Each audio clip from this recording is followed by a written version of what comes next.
Le bleu blanc.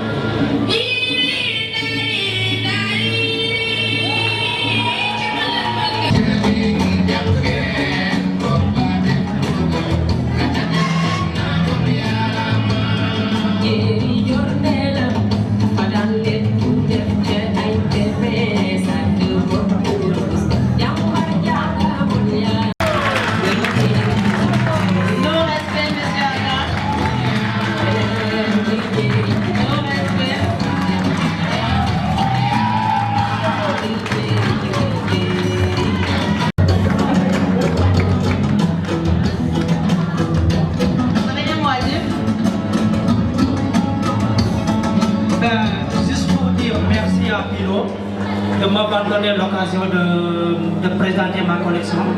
C'est un réel plaisir pour moi de montrer mon savoir-faire pour la première édition de Facile Pilo. C'est ça, non?